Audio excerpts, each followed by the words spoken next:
सुगन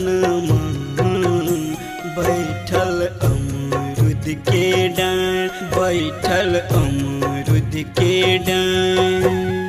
ओही डाँड़ फरल अमरुद बा, देहुल ठोरबा से माँ, देहुल ठोरबा से माँ। पंख टकराए के सुगन बैठल अमरुद के डाँड़, बैठल अमरुद के डाँड़।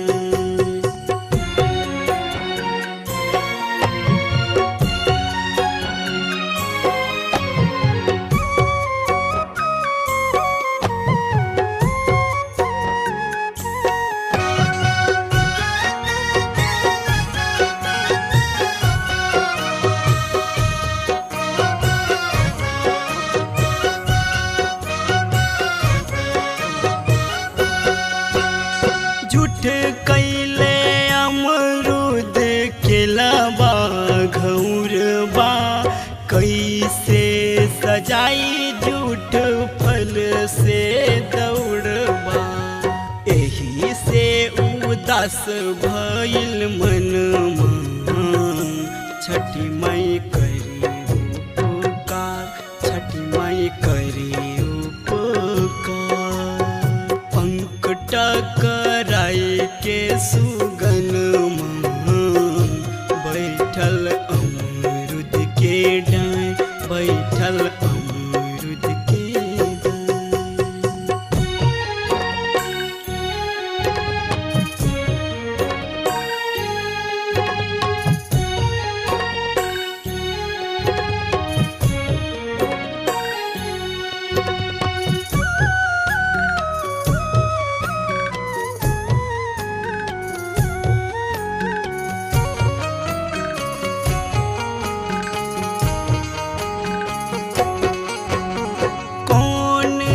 नगर से तू वैले मेरे राई के, उड़ले आकाश सुनर फल जुटियाई के।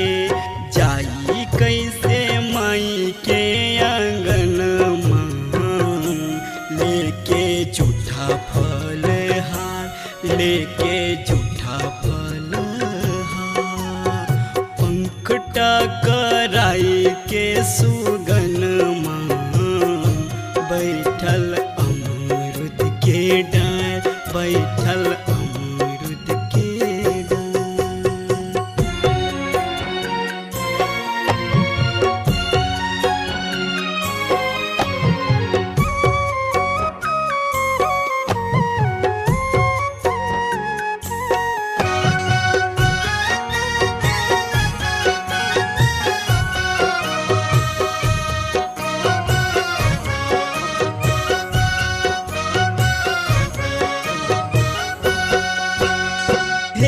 छठी माई अर्जी करी कर जोर के, मणिकांत कल पे दुआरा कर जोर के।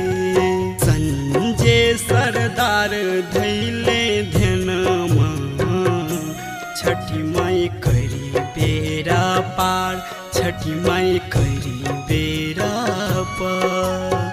पंख टकराए के सुगन